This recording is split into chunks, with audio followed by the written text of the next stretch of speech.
인생을 보고 세상을 보라. 롯데카드 무브컬처 라이프 사진전. 역사에 각인된 기념비적인 순간. 거대한 존재에 맞선 인류의 도전. 어두운 시대를 밝혀낸 20세기의 영웅들. 성과 역사가 만난 그곳. 라이프. 생명이란 이름에 담긴 900만 장의 역사. 롯데카드 무브컬처 라이프 사진전. 예술의 전당. 텍스토머 정품을 꼭 확인하세요. 우리 집 방충망 바꿨어요. 미세벌레 덤벼봐 먼지 모두 덤벼봐 촘촘해서 촘촘만 방충망은 촘촘만 예쁘고 통풍까지 좋아요. 방충망은 촘촘만 주식회사 텍스토머. 텍스토머 정품을 꼭 확인하세요. 우리 집 방충망 바꿨어요. 미세벌레 덤벼봐 먼지 모두 덤벼봐 촘촘해서 촘촘만 방충망은 촘촘만 예쁘고 통풍까지 좋아요. 방충망은 촘촘만 주식회사 텍스토머. 탄핵 반대 집회를 주도했던 태극기와 십자가의 동맹을 보면서 자괴감을 느끼는 기독교인들에게 기독교는 민주주의를 싫어하는지, 아예 관심이 없는지, 아니면 기독교도 민주주의를 지지하는지 답답하고 궁금한 시민들에게 호모 요쿠스의 저자 이병주 변호사가 시원한 질문과 명쾌한 답변을 제시합니다. 박근혜 사태와 기독교의 문제, 기독교인들에게 민주주의는 무엇인가? 도서출판 대장간.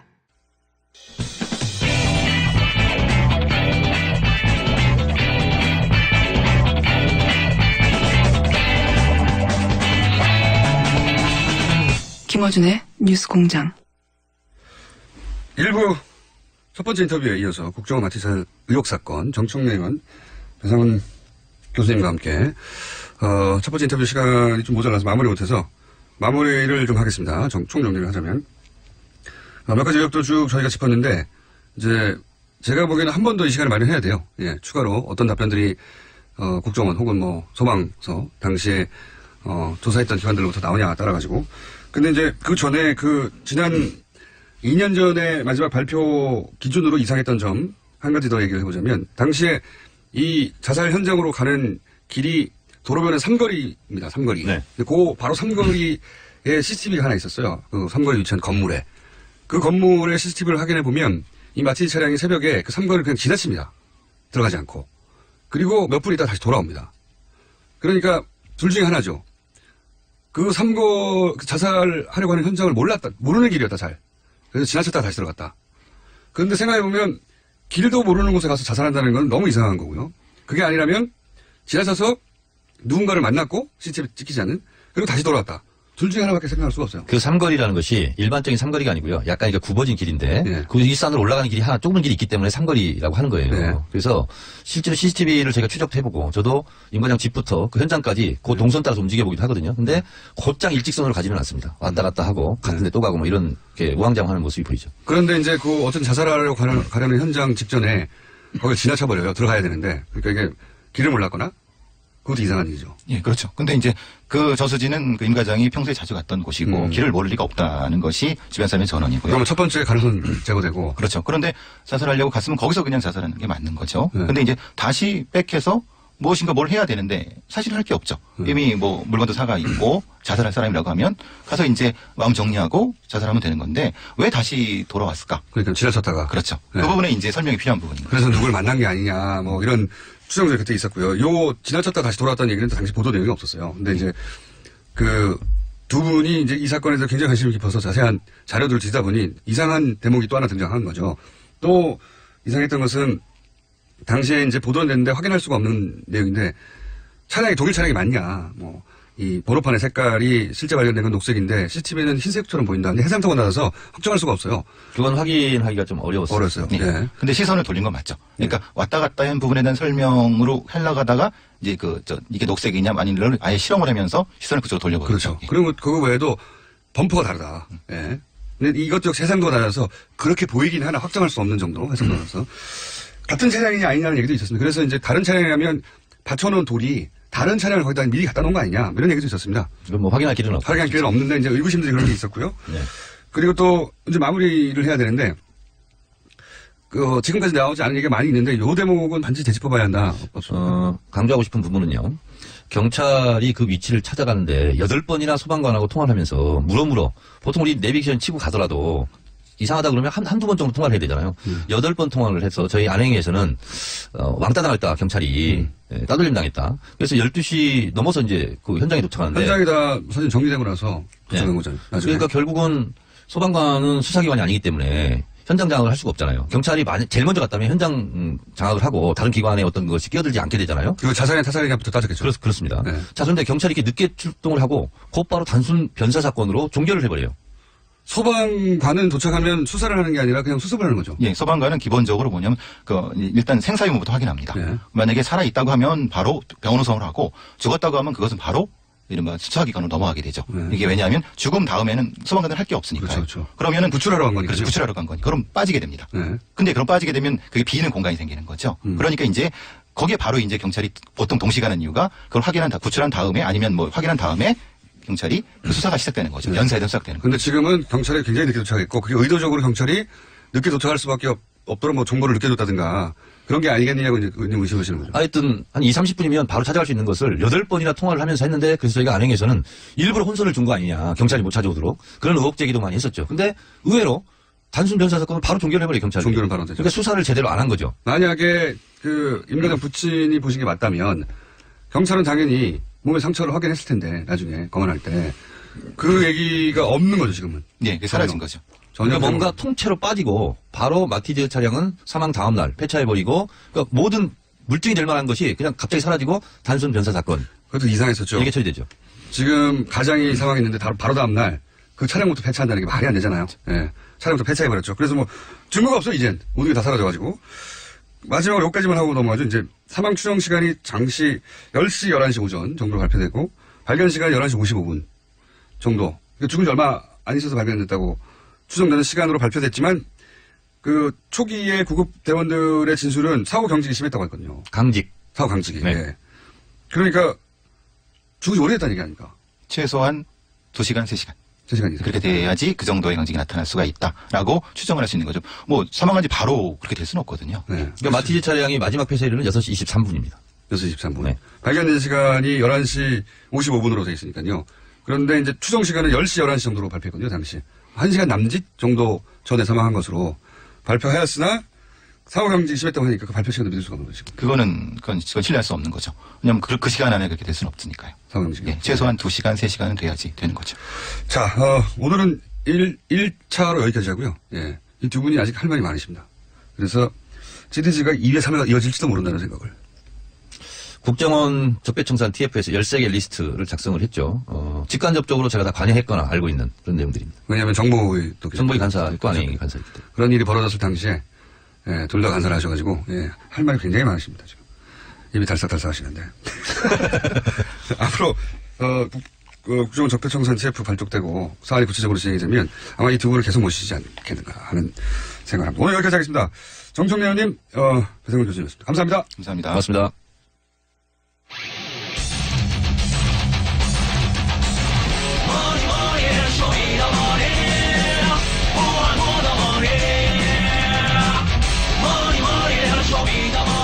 자, 이어서 야심찬 프로젝트죠.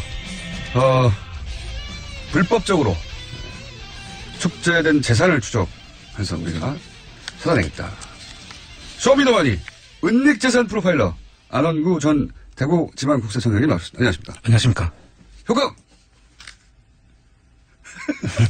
또 앞뒤가 안 맞는다, 이게.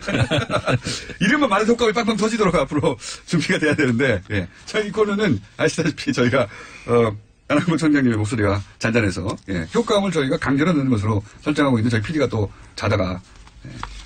제대로 하는 게 없어요. 자, 세 번째 시간입니다. 이제, 모레, 예. 일요일 날, 이 재산 추적하러 또 몇 차입니까? 3차입니까? 4차입니까? 이번에? 저는 3차고요. 3차. 예. 3차로 유럽으로 출장하신다고요? 네. 네. 역시 이제, 출장에 가서 먹거리 이런 건 다 본인 돈으로 하실 겁니다. 자, 프로젝트 저희 생각 중입니다. 어떻게 안원구 촌장님을, 다 자비로 해결하신 분을 후원할 수 있을 것인지, 그건 좀 저희가 연구 중에 있으니까요. 좀만 기다려 주시고. 자, 오늘은 어떤 겁니까? 오늘은 이제 본격적인 아마 이 조사가 될 텐데요. 박정희 비자금 루트를 이제 박정희 비자금 루트. 네, 효과음 방금 들으셨죠? 네. 박정희 비자금 루트라는 말이 효과가 확 들어왔습니다. 신경 쓰지 마시고 쭉 하시면 저희가 알아서, 하면서 이렇게. 알겠습니다. 효과음도 좀 다양하게, 꽉꽉꽉 운명 이런 것 좀 틀어주고 하셔야 되는데. 박정희 비자금 루트. 예. 박정희 비자금 루트. 이게, 프레이저 보고서를 통해서 처음으로. 네. 예, 당시에 이제 미국에서 조사를 한 거죠. 그렇습니다. 예. 미국에서 이 스위스 비자금을 조사를 했는데 그래서 결과가 나왔어요. 네. 예, 돈이 얼마가 있고 이런 내용들이 구체적으로 있죠. 그렇습니다. 예. 저희가 말한 게 아니라 미국 의회 조사입니다. 그렇습니다. 그때 처음으로 이제 일부가 언급이 됐는데 자, 그 이후로부터 이제 총장님이 이렇게 추적해온 현재까지의 루트 이걸 말씀하시는 거죠. 예, 이번 이제 가는 목적이 그 프레이저 보고서 이후에 네. 그러니까 76년도까지는 프레이저 보고서에 잘 나타나 있고요. 네. 그 이후에 자금들이 이제 지금 끊긴 상태입니다. 이 76년도 이후에는. 거의 50년 가까이 흘렀습니다. 그렇습니다. 그런데 그것을 추정할 수 있는 단서들이 하나씩 둘씩 지금 나타나고 있어서 이제 구체적인 내용들이 어떻게 됐는지 저희들이 직접 그 스위스와 그 일대에 있는 소위 뭐 조세 피난처라고 불리는 곳하고 또 동유럽의 은닉을 하기 쉬운 또 정말 상상할 수 없는 곳에 뭐 우리나라 은행이 있다든지 뭐 이런 것을 저희들이 이제 쭉 가서 지금 좀 확인하고 오려고 가고 있습니다. 알겠습니다. 자, 그러면은 그 루트가 어떻게, 지금까지, 연구하신 바로 루트가 어떻게 됩니까? 연구까지는 아니고요. 네. 근데 사실은 이런 모든 내용들은 이미, 일부 언론에서도 언급이 돼 있고 또 자료에도 나타나 있는 사실들인데. 그 일부 언론들이 이걸 보도한 자료를 청장님이 주신 거 아닙니까? 그건 아니고요. 일부 언론들도 그 당시에는 이렇게 연결을 못 시키고 있었을 뿐이죠. 그래서. 그 연결을 이렇게 하라고 청장님이 말씀해 주신 거 아닙니까? 그건 제가 지금 하고 있는 것이고요. 사실은 앞에 이 연결 과정들은 언론에 나타나 있지 않습니다. 지금 그것 제가 지금 연결해 보고 있는 것이고요. 연결해 보고 있는 중이시고. 그런 그 탐사 프로그램들이 그런 거 할 때 청장님한테 문의를 한다고 제가 들었는데. 그런가요? 근데 뭐 그런 것도 있고요. 모른 척 하시고. 예. 자, 그러면 이제 지금까지 이게 뭐 확장할 수는 없고. 네. 들여다보기 시작했더니 이런 연결고리들이 이제 슬슬 보이기 시작하더라. 예. 그거를 이제 오늘 좀 풀어주시죠. 네. 지금 현재 이분들이 최초의 프레이저 보고서에 나와 있는 박정희 자금, 네. 이후에, 어디로 갔을까에 대한 이제 대부분 궁금증이 많지 않습니까? 근데 이제 공교롭게도 그 당시 스위스 은행이 없어지면서 그 외환은행 프랑크푸르트 지점에서 스위스 사무소를 개설이 되고, 네. 그 개설된 게, 그 지점장이었던 유경수 여사의 언니인 유인순 씨의 장남인 동세표 씨가 그 당시에 지점장이었고, 그래서 그분들이 스위스 사무실을 만들었는데 또 그분이 외환은행장을 마치고 나가면서 그 사무실이 없어지거든요. 그러니까 이제 지금 말씀은 유경수 여사의 언니의 장남. 그렇습니다. 네. 뭐 인척이죠, 가까운. 사촌 오빠죠. 이동 사촌 오빠. 그 분이 스위스의 외환은행 지점을 열었다. 그렇습니다. 예, 그 시점 언저리에. 그게 76년도죠. 네. 그러니까 프레이즈 보고서가 이제 문제가 되는 그 시점에 시점에 일치합니다. 외환은행 지점을 열었고 그리고 본인이 거기에 지점장으로 갔다는 거죠. 그렇습니다. 그 당시를 우리가 지금 생각해보면 76년도 경이면 사실 스위스하고 우리하고는 거래가 거의 없을 때입니다. 네. 그 당시에 우리나라의 수출 목록이 가발 정도 그럴 때거든요. 그러면 거의 우리 스위스하고 우리하고 거래가 거의 없는 곳인데. 근데 거기까지 가서 은행 그 지점을 열 이유가 없는 거죠. 전혀 없었죠. 네. 그래서 프랑크푸르트 외환은행 지점도 크게 그때는 활동을 하지 못할 그런 시기인데 굳이 그 스위스에다가 그 은행을 만드는 시점이 또 공교롭게도 76년도죠. 그래서 많은 의심이. 그런데 그쪽 지점장이 공교롭게도 이제 사촌 오빠였고. 그렇죠. 네. 그리고 나서 그 과정 스위스 외환은행 지점장으로 그러니까 유경수 여사의 사촌 오빠가 있는 기간 동안 무슨 일이 벌어졌는지 알 수는 없지 않습니까? 그렇습니다. 그래서 이제 그 기간 동안에 자금들이 은닉을 한다고 우리가 예상을 했을 때 믿기 쉬운 사람들, 가까운 사람들이 운영하는 곳에다가 두었을 가능성을 저희들이 의심할 수밖에 없죠. 예, 당연히 그렇겠죠. 유경수 여사의 사촌 오빠가 언제 관둡니까? 2000년경으로 알고 있습니다. 2000년도에 외환은행장을 마치고 다시 한미은행장으로 옮기는 걸로 알고 있습니다. 그럼 은행장으로 옮기는데 외환은행 사무소가 그때 없어집니다. 본인이 그 외환은행을 떠나는 시점에 본인이 개설했고 본인이 지점장이었던 스위스 그 지점이 없어진다는 거죠. 그렇습니다. 예. 두 개 딱 일치하는 거죠. 그렇습니다. 본인이 거기 가서 지점장을 했고 본인이 관둘 때 없어지고. 예. 그런 일이 있어서 그걸 주목하기 시작한 거죠, 거기를. 그렇습니다. 예. 주목하기 시작하신 것이고. 실제 그 안에서 무슨 일이 있었는지 모르겠지만 일치되는 걸 보니 여기를 좀 파봐야 되겠다 생각하시는 거예요. 그렇습니다. 그런 다음에 그러면 지금 집중력이 떨어지고 있다고 어떤 분이 문자를 보냈어요. 효과가 필요합니다. 어서 일어나시고요. 네. 그런 다음에 그 돈을 어디로 갔다고 보십니까? 그런 흔적이 또 있습니까? 예, 그 이후에 지금 저희들이 아직 그 부분은 지금 추정 단계인데. 추정 단계. 예, 그 앞에 부분은 상당히 지금 의심이. 구체적인 의심이고. 의심이고, 그 뒤쪽에는, 우리나라 대기업인데, 그 나라 옆에 있는 나라, 헝가리 은행의 쪽으로 요번 저희들이 이제 가는 목적인데요. 아마 앞으로 이 부분에 대해서 저희들이 구체적인 자료가 나오면은, 다시 한번 그 부분에 대해서 상세하게 말씀을 지금 드리겠습니다. 그러니까 헝가리에 우리나라 대기업이 헝가리에다가 우리나라 은행을 하나 세웠다는 겁니다. 그렇습니다. 예. 근데 그 기업은, 박근혜, 하고 또, 다른, 그 당시 이 재산 관리와 관련된 다른 많은 곳하고 연결이 되어 있습니다. 그 대기업이. 그 대기업이. 예. 그래서 지금 최순실 일가의 재산으로 추정되는 그런 재산의 기업들이 그 회사에서 만든, 회사. 은행. 투자 관련된 회사. 지금 조심스러워서 무슨 단어를 써도 되고 무슨 단어를 쓰지 말아야 되는지 실시간으로 머릿속에 처리하다 지금 고민을 하고 있습니다. 말이 지금 천천히 나오시는 거죠? 그래서 그 부분에 대해서 그 관련된 기업들은 고소고발 당하실까봐. 예. 상당히 고소고발이 문제가 아니라 억울한 사람은 만들지 않아야 되니까요. 그것도 그렇고 고소고발도 문제 있는 문제입니다. 그렇습니까? 그래서 지금 말을 어떤 단어로 선택해야 될지 머릿속에서 이제 프로세싱 하시면서 말하다 보니까 예. 지금 띄엄띄엄 참고해서 들어주시고요. 그래서 하여튼 대기업이 뭔가 박근혜 전 대통령 최순실과 관련 있는 대기업으로 의심되는 그런 대기업인데 그 대기업이 뜬금없이 헝가리에다가 은행을 하나 고 스위스 지점이 사라지는 시점하고 같은 시기에 시점에 만들어진다고 하다가 그 만들어졌다기보다는 삽니다. 그걸 사는데 하나 산다. 예, 삽니다. 네. 사서 만들어졌고 그 은행을 사는 회사의 그 본 회사에 또 회사들을 관리하는 구조조정 일로라는 그런 회사들이 만들어지는데요. 그 속에 최순실 씨 일가의 회사들이 여러 개가 거기에 들어가 있습니다. 아, 그건 확인된 사실입니다. 확인된 사실입니다. 그러니까 은행이 만들어지고 그 은행하고 관련된 회사. 예. 최순실. 은행과 관련된 회사가 아니고 그 은행을 사는 주체가 되는 한국의 회사. 그 회사가 운영하는 복잡하네. 구조조정 1호라는 그 회사 속에 최순실 씨 관련 회사들이 여러 개가 거기에 개입이 돼 있고요. 최순실 씨가 관련된 회사가 그 은행을 사는 데 관여했다. 예. 한마디로 말하면 이겁니까? 관여했을 것으로 추정되는. 네. 왜냐면 그 회사들 이름이 들어가 있으니까. 네, 그렇습니다. 네. 그리고 그 본 회사에서도 그 주주로 참여를 하고요. 그 만드는 회사의 주주도 참여를 하고 있기 때문에 여러 가지로 의심되는 부분이 많죠. 그러니까 대기업이 뜬금없이 헝가리에다가 은행을 하나 샀는데 은행을 하나 살 때 최순실 씨가 관련된 회사들이 그 은행 사는데 직간접으로 관여한 정황들이 있다는 거 아닙니까? 그렇습니다. 네. 예. 뜬금없이. 예. 이거 처음 나온 내용입니다. 예. 재밌죠. 예. 최순실 씨 대기업 은행을 샀는데 그 대기업 은행 살 때 최순실 씨 회사가 관여했다. 조금 더 나가면요. 네. 많이 나왔어요. 그 회사는 그 뒤에 인수합병도 사람들이 이해할 수 없는 인수합병도 여러 개 이루어지고 그 은행을 사는데 관여한 회사들끼리 인수합병이 일어납니까? 아닙니다. 이제 국내 대기업끼리 빅딜이 이루어지죠. 인수합병이. 그런데 그 시기와 모든 것이 예사롭지를 않아요. 자, 여기까지 좀 하시죠. 제가 보기에는 머릿속에는 잔뜩 들어있는데 그죠? 네. 말을 어디까지 해야 될지 몰라가지고 듣는 저희는 답답합니다. 그렇습니다. 이해를 좀 해주십시오. 아직까지는 지금 확인 단계라서. 갔다 오시면은 좀 더 구체적으로 말씀하실 수 있겠네요. 분명한 거는 대기업이 은행을 헝가리에 샀는데 뜬금없이 그 헝가리 은행을 산 주체의 일부에 최순실 가족의 흔적이 있다. 아주 많은 흔적들이 남았습니다. 많은 흔적이 있다. 근데 그 시점이 유경수 여사의 사촌 오빠가 스위스에서 스스로 지점을 여서 지점장을 하다가 외환은행을 떠나는 시점하고 맞물린다. 예. 떠나자 그 은행을 새로 사는 행위가 예, 그렇습니다. 일어났다. 재밌습니다.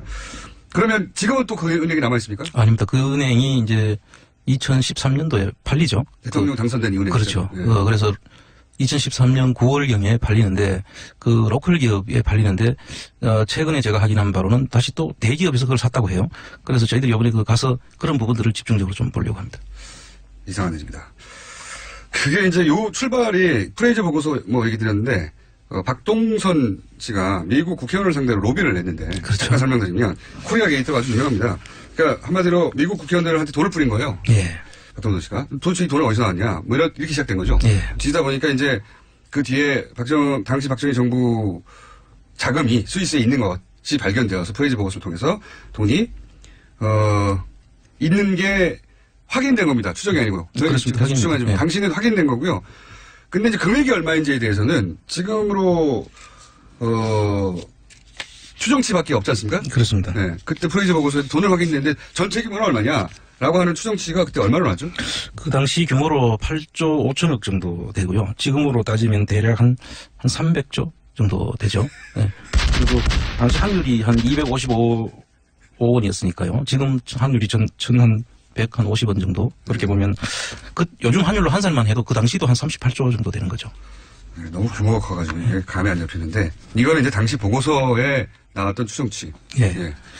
저희가 한 게 아니고 미국 의회에서 한 추정치인데 그걸 지금 환산해 보면 당시 금액을 지금 환율로만 바꿔도 38조가 되고 하여튼 조단이 엄청난 액수네요. 엄청난 액수. 거기 보면 이제 돈이 공식적으로 들어온 돈과 비공식적인 돈으로 들어온 돈으로 나뉘고 있습니다. 네. 뭐 시간이 있으면 제가 조금 소개를. 거기까지 소개하면 오늘은 마무리 될 것 같습니다. 그렇습니까? 네.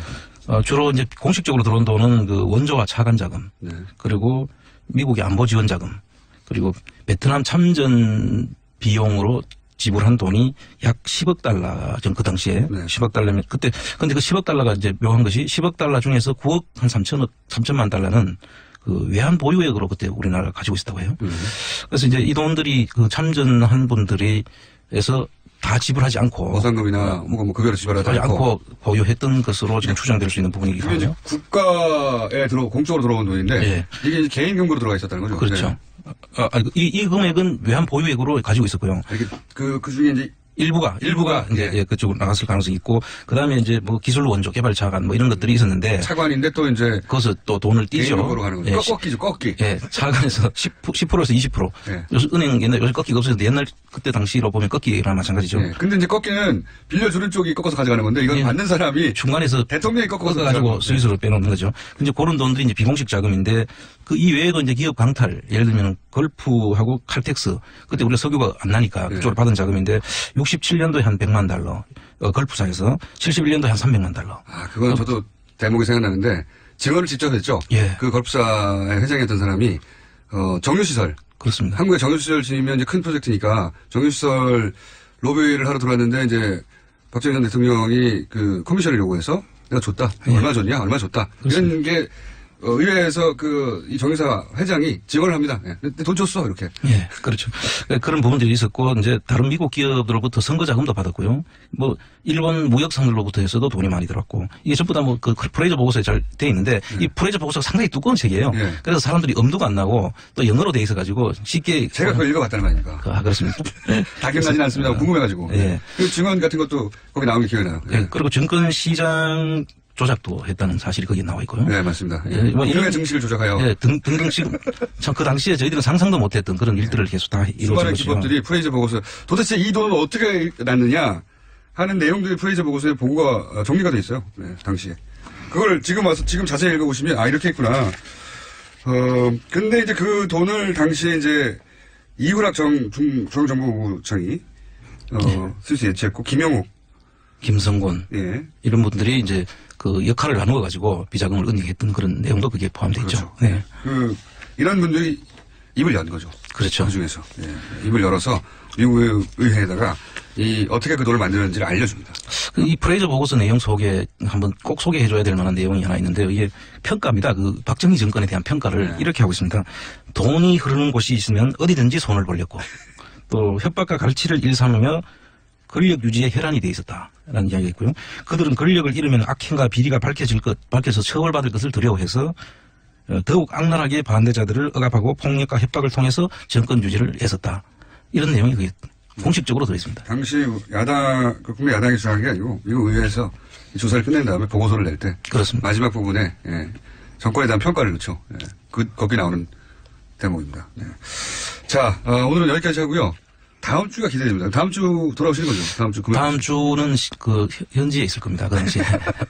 그렇게 길게 가시나요, 이번에는? 예, 그렇습니다. 언제 돌아오십니까? 다음 주 일요일 귀국 예정이죠. 그 다음 주에 나오시겠네요. 예. 자, 이런 이야기를 이제 기본으로 하신 이유 중에 하나가 이번에 가는 이유가 이걸 좀 더 구체적으로 확인하고 가시는 거예요. 그렇습니다. 또 다른 목적도 있습니다. 전번 그 독일에서 저희들이 돌아오고 난 다음에 이제는 말할 수 있다. 그런 분들이 좀 있고요. 독일에서? 그래서 이제 말할 수 있다. 또 그 당시에 갔을 때는 저희들을 면담을 거부했던 사람들도 요번에 조금 가서 새로 좀 적극적으로. 예, 그렇습니다. 굉장히 풍성한 내용이 올 수도 있을 것 같기 때문에 마지막으로 효과음 한번 넣어주고 자, 잘 다녀오시고요. 예. 예, 조심해서 다녀오십시오. 예. 감사합니다. 마티즈 살지 마시고요. 차량은. 자, 오늘 여기까지 하겠습니다. 다다음 주에 다시 뵙겠습니다. 안원구 전 대구지방국세 청장님이었습니다. 감사합니다. 예, 좋은 하루 되세요. 100년 이상 살 수 있는 장수 어종, 캐비아를 담는 어종으로 더욱 유명한 철갑상어. 이 철갑상어를 진액으로 만들었다는데 그 이름하여 설악어. 오메가3, 필수아미노산, 각종 미네랄, 컨드로이친 등 100년 장수 철갑상어를 진액으로 한 컵에. 좋다, 좋아. 철갑상어 진액 설악어.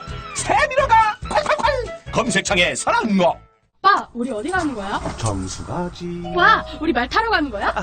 그렇게 좋아? 고민하지 말고 장수로 오세요. 온 가족이 즐기는 승마 체험과 국내 최대 규모의 말 역사 체험관 등 장수에는 정말 볼 것, 누릴 것들이 넘쳐난답니다. 말의 심장 소리를 직접 느껴보는 장수에서의 하룬 여행. 장수는 항상 가까이 있습니다. 주말 여행은 장수로. 승마 체험 예약은 063-350-5486.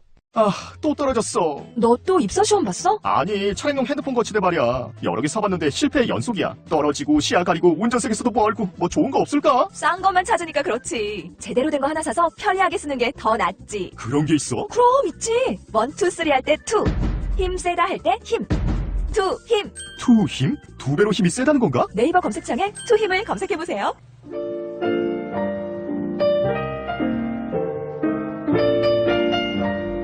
자, 불친절한 AS. 누가 말을 듣나. 제 남편은 이란 자그로스 산맥의 샤호. 해발 3,400m에서 뉴스공장 듣고 있습니다. 네. 양들이 많아 산맥 이동에 주의를 요한다는 교통정보를 전해왔습니다. 그래서 노르웨이에 신혼여행 가신 분. 여기는 태국 치앙마이 이런 분들도 계시고. 오늘 마티즈 사건에 대해서 저는 화산리 옆 시미리에 살고 사고 현장에서 직선거리로 2km 살고 있어요. 굉장히 가깝게 사십니다. 마티즈가 있던 곳은 토박이들도 안 가는 곳입니다. 이런 거는 토박이들밖에 모르겠죠. 그래서 이상한 곳에 가서 자살을 한 겁니다. 토박이들, 동네 사시는 분도 안 가는 곳. 이 사건 저희 계속 관심을 가지고 추적해보겠습니다. 네. 그리고 다시 모시겠다고 약속한 분들은 꼭 다시 모셔주시는 게 좋지 않겠나 하는 항의에. 왜냐면 다시 모시는 것을 거의 못 봐서. 네, 이게 이제 예의상 하는 멘트일 때가 있고요. 정말로 다시 모시고 싶은데 시간이 잘 안 날 때가 있고요. 네. 다시는 모시고 싶지 않다는 말을 그렇게 하는 경우도 있습니다. 약간 다시 모신다고 했던 분들을 저희가 잊지 않고 다시 모시려고 타이밍을 보고 있습니다. 여기까지 하겠습니다.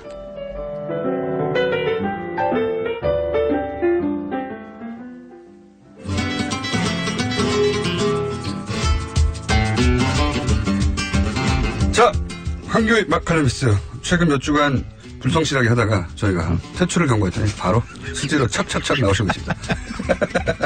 자, 오늘 어떤 주제입니까? 복날, 엊그제 초복이었죠. 그래서 좀 이따 또 한 8일 있으면 중복이고, 네. 또 그 이후 열흘 있으면 또 말복이고, 복날 음식 이야기를 좀 하려고요. 보양식? 보양 음식. 이 보양식이 다른 나라에도 있습니까? 우선 그것도 거의 없어요. 그러니까요.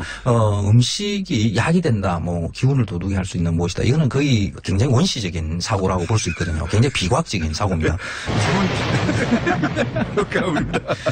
근데, 그 보양, 보신, 뭐, 이런 것에 대한 용어들. 그리고 언론들이 또 여름만 되면 또 그걸 또 방송들을 해요. 보양 음식, 여름을 이기는 보양 음식 몇선 뭐 이러면서. 그리고 또 여름만 되면 꼭 나오는 게 네. 너무 덥다고. 네. 항상 더워하거든요, 여름은. 원래 덥죠, 여름은. 항상 더웠는데 너무 덥습니다. 뉴스거리가 별로 없다 보니까. 그 날씨 가지고 꼭 뉴스를 넣는데 그렇죠. 여름 되면은 뭐 어디 가서 대구 가가지고 네. 또 올랐다. 뭐 10년 만에 막 7년 만에 막 이러면서 복날쯤에는 사실 뭐 날씨가 너무 더우니까 기운이 빠지고 하니까 식욕이 떨어지는 것은 맞습니다. 그러니까 식욕 돋우는 음식이 뭐 요즘에 그 관념으로 보면 그리고 양기를 보양일 한다든지 수도 뭐 보양이 된다든지 뭐 그렇죠. 개념들을 만들어내서 예. 보양은 무슨 그런 거 먹는다고 뭐 양이 뭐 돋구어지고 이러지는 않거든요. 근데 그 복날만 되면 이제 뭐 올해도 어김없이 이제 개고기 식용 논란이 그렇죠. 또 그것도 고정 레퍼토리예요. 그렇죠. 네. 아침에 뉴스 보니까 뉴욕에서 또 동물연대 네. 외국인들이 또 이렇게 한국인을 먹지 말라 총영상 앞에서 또 꼭 한 시위를 번씩 하시고 이제 그러더라고요. 또 브리트 바로도 한참 한 10여 년 전까지는 했고요. 네. 그런 거를. 최근에는 이제 해외에서 그 해외에 있는 동물연대를 뭐랄까 연대하여 네. 예, 시위를 하게 만들고 그래서 한국으로 소식을 전하는 좀 진화한 방식으로. 그렇죠. 근데 개고기 식용은 예전에 우리나라에서는 그냥 흔히 있었던 일이거든요. 이게 우리가 고기 단백질을 갖다 확보할 수 있는 게 별로 좀 방법이 없었거든요. 소는 우금령을 내려서 그 임금이 직접 못 잡게 했었어요. 귀한 동물이었어요. 그렇죠. 논밭을 갈아야 되니까 운송수단이기도 했고요. 그래서 소 먹는 일은 거의 힘들었고요. 그때 소는 휘발유 플러스 그다음 트랙터 플러스 경운기 플러스 생산 공장 역할을 맞습니다. 하는 어마어마한 귀한 동물이었기 그렇습니다. 때문에. 그래서 못 잡게 했고요. 돼지는 인간하고 먹이 경합이 일어나요. 돼지가 먹는 게 그 인간이 먹는 거하고 거의 비슷하거든요. 그래서 돼지도 잘 못 키웠고요. 키워봤자 똥돼지 똥이나 먹이고 키우는 정도. 돼지를 키우려면 안 그래도 먹거리 부족한데 돼지한테 줘야 되니까. 그렇죠. 닭도 곡식들 이런 것들 조금씩 줘야 되거든요. 그래서 닭도 제대로 못 키웠어요. 그러니까 단백질을 확보할 수 있는 방법이 사실 개이고요. 그것도 개도 거의 똥개죠. 잡종. 그렇죠. 네. 그러니까 똥개라는 말은 그냥 똥을 먹는 개라는 뜻입니다. 실제 먹거리가 없었을 때는 길거리에서 똥을 주워 먹었어요. 그렇죠. 저도 어릴 때 기억납니다. 근데 그런 개를 먹었던 거죠. 사실 식용견이라고 볼 수 있는 거죠. 그런데 그게 거북하게 느껴지기 시작하는 게 이제 애완견. 그렇죠. 집에서 그리고 이제 집 안에서 아예 이제 이름을 붙이면서 키우는 그 애완견 그때 문화가 개는 만들어지면서 가축의 일부였는데 그렇죠. 지금 이제 반려동물이라 다르죠. 이게 이제 특히 이름을 붙이면 그 가축에 대해서 그 인격을 붙이는 거와 같은 일이 발생하거든요. 네. 이름 감정인의 붙이는 차원이 그렇죠. 이름 붙이면. 돼지, 소, 닭도 이름을 붙이면 우리 못 잡아먹습니다. 동물실험연구소의 철칙이 동물의 이름을 붙이지 말아야 합니다. 그렇습니다. 네. 그 양돈장에서 제가 한번 그 경험담을 들은 적이 있는데, 돼지 키우다가, 처음에 이렇게 그 일을 처음 하시는 분들, 초보자들 들어오면, 새끼 돼지들이 막 성격이 다 지각각이래요. 발랄한 놈이 있고, 우울한 놈이 있고, 귀여워요. 강아지보다 훨씬 더 귀여워요. 새끼 돼지들이. 지능도 높거든요. 맞습니다. 사람 졸졸 따르고 막 이래요. 그래서 귀여우니까 이름을 붙이는 거예요. 똘똘이, 귀요미, 이런 식으로 이름을 막 붙여요. 근데 이거 한 3개월이면 도살장 가야 되거든요. 도살장 끌려갈 때, 직원들은 눈물을 푹푹 쏟고, 벽을 붙잡고 울고, 대성통곡하고, 그런데요. 그러니까 음식이 아니니까요, 그분들은 그렇죠. 더 이상. 양돈장에서도 새끼 돼지에다가 이름을 붙이면 그런 일이 발생합니다. 근데 양돈장에서조차. 그렇죠. 근데 집에서 이 강아지를 이름 붙이고 이렇게 키우는데 근데 옆에서 개고기를 먹는다? 아주 끔찍한 일이죠. 돼지는 말할 것도 없고요. 피레네 산맥. 네. 프랑스하고 스페인 사이에 있는, 거기 가면 당나귀를 키워서 그 비누를 만든대요. 우유. 저도 최근에 알았는데. 근데 거기는 당나귀를 반려동물처럼 여긴답니다. 그럴 수 있겠네요. 그래서, 왜냐면 자기들한테 먹고 살 수 있는 재료를 만들어주잖아요. 그래서 당나귀 고기를 안 먹고 이름이 다 있대요. 그래서 인간하고 거의 태어나서 죽을 때까지 같이 사는 거죠. 완전한 식구로. 당나귀도 그렇게 되는 겁니다. 그렇게 되죠. 당나귀 고기 다른 나라에서 많이 먹는데. 맞습니다. 그래서 이번에 봉준호 감독 옥자 그것도 식용돼지에다가 옥자라는 사람 이름 붙인 거거든요. 그러니까. 인간이 잔인한 겁니다. 이름 붙이면 안 되는 건데. 이름 붙이는 순간? 육식이어서, 인간이 사실 마음 편하려고 그런 공정 자체를 눈에 안 보이게 만들어버린 거죠. 그렇죠. 근데 이제 애완견을, 개를 사랑하시는 분들 집안에 키우고, 동물의 감정이입하면서 사랑하는 동물이 고기가 된다는 걸 받아들일 수 없는 거죠. 그래서 이해합니다, 저는. 그렇죠. 그 문화가 이렇게 바뀌어 나가는 거라고 봐야 되는 거죠. 그러니까 개고기에 대한 논쟁을 없애려 그러면, 그러니까 개고기 식용을 아예 한국의 문화에서 사라지게 하려 그러면 그냥 개를 사랑하면 돼요. 맞습니다. 근데 또 개를 더 열심히 사랑하면 돼요. 호불호가 있어요, 또 개도. 그러니까 저는 이게 다른 나라에서도 개를 먹었던 역사도 많이 있거든요. 상황에 따라서. 근데 개고기 식용하시는 분들한테 어떤 야만이다 하고 이렇게 말을 하는 것은 그거는 굉장히 위험하고 오히려 할 수 없는 방법입니다. 오히려 반발을 불러일으키고요. 맞습니다. 갈등만 유발하고 개고기 식용에 대해서 더 개선될 수 있는 그런 것을 원하는 방향으로 끌고 갈 수가 없어요. 맞습니다. 가장 좋은 방법은 내가 사랑하는 강아지에 대한 것을 생각들을 이웃들한테 계속 이렇게 넓혀나가는 거니까 평화롭게 이렇게 문제를 해결해 나가야지 개고기 식용하는 분들한테 야만 폭력적인 방법으로 그걸 그렇죠. 그렇게 의사를 표현하는 방법은 그렇게 좋은 방법이 아니다. 성공하지 못하는 그렇죠. 거죠. 먹는 행위를 야만이라고 하면 그 먹는 음식 그 사람 그 자체를 야만인이다라고 이렇게 이야기를 하는 거거든요. 그러면 그 이야기를 듣는 순간 내가 걔보다 더 못한 사람이라는 이야기인가 하는 아주 극렬한 반발심이 생기죠. 그게 반복되어 왔습니다. 반복되어 왔고. 근데 물론 저도 이제 개고기가 점점 없어지길 바라는데 저도 개고기 키우기 때문에. 저도 그럽니다. 그 방식으로는 안 된다는 거를. 그렇습니다. 한번 말씀드리고 싶고 또 하나는 이거거든요. 절박하다. 당장이라도. 지금 개부터라도 모든 동물의 도축을 금지하는 채식주의자들의 혹은 동물 자유 이런 주장을 하시는 분들이 이해가 가는데 그중에 개라도 빨리 구출하자 이거거든요. 근데 그 방식은 안 된다는 거죠. 그렇죠. 이런 방법이 하나가 있어요. 그 얘기는 여러분들이 적극적으로 법제화하는 수 있는 방법인데 만 개고기를 판다 그러면 그 식당에 품종별로 표시하게 해두라. 개고기의 품종을 표시하라. 세파트 얼마, 요크셔 얼마, 못 먹어요. 못 먹어요. 예. 그 고기가 어디서 왔는지 아는 순간 못 먹어요. 그 세파트, 요크셔 이렇게 그 강아지를 머릿속에 떠올리는 순간 못 먹습니다. 인간이라는 이거는 원래 그냥 그래요. 단백질, 육질을 보고 먹는 거거든요. 그렇죠. 맛을 생각하며 구체적으로 개를 떠올리면 못 먹어요. 근데 그건 다 법의 테두리 안에 들어가야 가능한 거거든요. 그렇죠. 근데 그 자체를 인정할 수가 없기 때문에 그 개가 고기가 된다는 것을 법 테두리에 넣는 순간 또 문제가 그걸 받아들일 되죠. 수가 없다고 생각하시는 그렇죠. 거죠. 그렇게 들어가야 됩니다. 제가 보기에는. 그래서 그 복날에 개고기 드시는 분들 이제 좀 자제해 주시고요.